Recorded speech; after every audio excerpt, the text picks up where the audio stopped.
my goal is to get you to balance your gimbal faster. Hey, what's up guys? It's Jay and I got the Zhiyun 3S gimbal here and I'm going to show you how to balance your camera, balance the gimbal as fast as possible. So let's just get right into it. What I got here is the Sony a7C II. I have my 35mm f1.8 lens on and I have the camera fully configured for how I'm going to use it on the gimbal. So I have the variable ND filter, I got the memory card in there, battery in there, and I have the screen swiveled out like I'm going to have it when I use it. Now I also have both plates on the bottom. So there's this first plate that you put on and then a secondary plate that slides into the gimbal there. So that's already set up and that's very easy. You just got to screw in the first plate with one screw on the tripod mount on the bottom of the camera, and then the two other screws screw into that plate to hold the secondary plate on. All right, so before I put the camera in here, I just want to show you guys there's a bunch of levers and buttons. We have a lock lever here. You can see this lock lever. Now this controls how this slides this way, like so. Then you have this lock lever. This locks in the slide this way. So this button right here with your finger, you can see how it releases the plate when you slide the camera in. So this is to take your camera on and off. This button will keep it from like falling out. And then on the bottom, guys, there's this one here. This will control allowing this plate to come off. If I loosen this up here, you can then slide this plate off. You see how it won't come off? Now if you hold this button, it'll slide right off. That's what that one does. So now that it's on there, let me just swivel this back down and I could lock this right around, I don't know, somewhere right around here. And then this one I'm going to leave unlocked because I need to slide the camera on. Now, one other thing you need to note is all the motors have locks on them. So if I unlock the pan access motor right here, if I swivel it, you can see there's the little lock symbol for the pan axis. And you can see right here we have a roll axis lock. So this is the roll axis. I'm just going to leave them all locked right now. And then of course up here on this side here is the tilt axis. So locked. I'm just going to lock this bottom one here. So now the gimbal is completely locked and that's how we're going to want it when we start. So first thing I'm going to do is I'm going to slide the camera into the mount here. Now I just have to loosen this up to slide it out a little more. Like that, like so. Now I can slide this thing back. I'm going to put it right around the 7.5 inch mark. Seems to be pretty close to balanced. So the first thing we're going to do is we're going to balance this motor. So guys, the way you need to think about this is the center of mass. So the weight of the camera lens and all the attachments that you have, you need to balance it with this motor via the center of mass. So like the weight of the camera needs to be centered on this motor for this first balance. So when I unclick this motor, you can see it swivels back. So this is actually pretty good where it's at, but to adjust this, if this was like swiveling like this or like that, it wouldn't be good, right? So you would unscrew this and slide this up and down in order to make this so it stays like this. This is how you want it. You want it to sit like this. Now the next thing we need to do is slide this thing forward because it's way front heavy. So if we slide it right about there, see how it's balancing on its own? I'm just going to lock it. And now if we swivel it back this way, it should stay, and it is. So now how you know when you have this right is when you swivel the camera just a little bit and it stays. So it should stay at like all increments when you have this first tilt axis programmed. All right, next step, lock the tilt axis. A lot of tutorials I see do not tell you to lock this, and I highly recommend locking it because it makes it way easier to balance when you do each one separately. So the next axis we're going to do is this roll axis here on the back. So I'm going to unlock that one, and remember, you always want to support the camera when you unlock these things because you never know how it's going to swivel. So if I were to let this go, it's going to swivel this way. Now, nothing's going to happen, but you know, you just got to be cognizant of that. All right, guys, so now what I need to do is I need to slide this mount here on this bar. So you can see it's swiveling this way. So I need to slide this. So that's going to be this one right here on the back. And now I'm able to slide this. See that? So I'm just going to slide this to get it as close as I can. Right there is looking pretty good. I'm going to lock it down. And it's this lever I showed you on the bottom before right here. So now that's locked. So you can see that's balanced.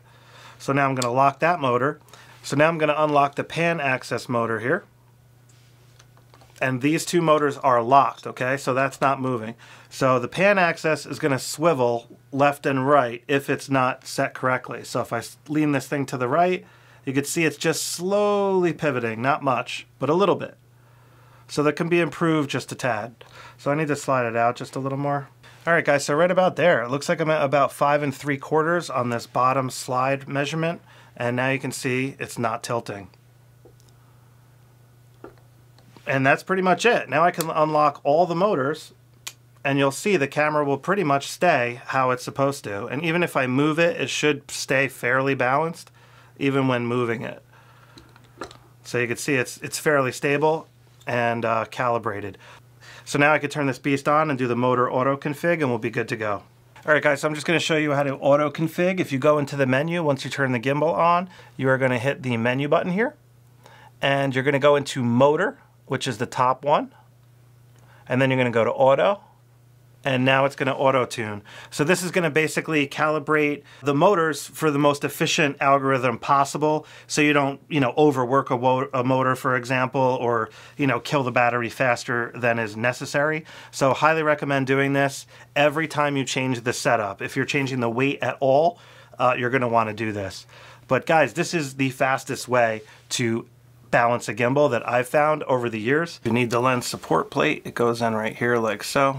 And there we go, we are good to go.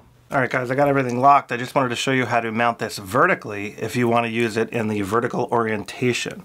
Now, what you got to do is you got to slide this plate off. Remember on the back how I showed you it has the 2 different levers. The lever here closer to this side of the plate is the one you're going to want to undo. So if we just loosen that guy, and then remember how it won't come off, you have to actually press this lock pin on the side. So you press the lock pin and it comes right off. Now what you need to do is rotate it this way, and you're going to slide it back on that same bar that you just slid it off, like so. And I'm going to slide it all the way that direction. Alright, so I'm just tightening this screw to get that out of the way. Slide this all the way over and I will tighten that up. So that's tight. Now what I'm going to do is I'm just going to check the balance here. It should be fairly close. It's not too bad. I need to adjust this one a little bit.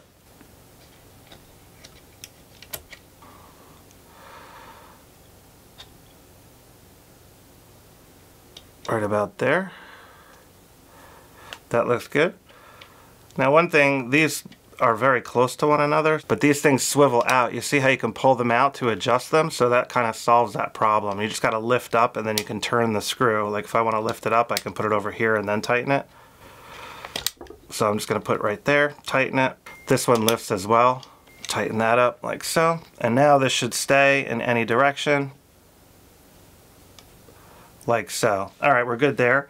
Let me just check this balance here. And you can see it's definitely pretty far out of whack here. So now I got to loosen this and slide this over. It has to go quite a ways actually, more than I thought. This bottom bracket here is quite a bit heavier than I thought. So this actually has to be pretty far over. Somewhere right about there. It's pretty close. Alright, I'm going to tighten that down. Like I said, you got to pull these things out and then you could reconfigure where they are so you can tighten them easier. Right about there, looks pretty good. So now we got that one balanced. And let me just check this bottom one, see how we're looking there. That's close enough. Alright guys, so that's how we do portrait mode. It's fairly simple, but you do have to remember to recalibrate it. It looks like for the most part the pan axis stays pretty stable, so you don't really need to do that. But guys, you definitely have to do the tilt motor and the roll motor when you switch the camera to portrait orientation, because it does shift the load around and you don't want to strain the gimbal. And then you're going to want to go do the motor auto config as well when you're done. Alright guys, that wraps up this quick gimbal calibration tutorial. I hope you got something out of it. And like I said, balancing the gimbals one motor at a time by using the locks makes it way easier. Highly recommend doing it that way. And you will get up and running much faster. Also, key tip here, whenever you put a different configuration on the gimbal, write it down, like write what you have set up. Right now I got the 35mm A7C2 and I have the variable ND filter. So I would write that down, and then the next time I put this combination on the gimbal, all I have to do is go to those measurements and I won't even have to balance it. So keep that in mind, all right? So if you're changing combinations, just jot it down once you get it balanced. It'll only take you a second. Put a little note in your iPhone or whatever under Gimbal, for example, and then just note the stuff. And again, way easier to balance next time you use this configuration. So right now I have the 16mm Viltrox, so you can see how wide that is. I actually have it at f1.8. Try to show you the background blur that you can get. Not too bad. I am using a slightly lower quality variable ND filter. It's a real old one from, I think the brand is called Stingray. So can't really turn it up too much more. So my shutter speed's at 1/100th of a second, recording in 4K, 24p, 35mm Sony lens.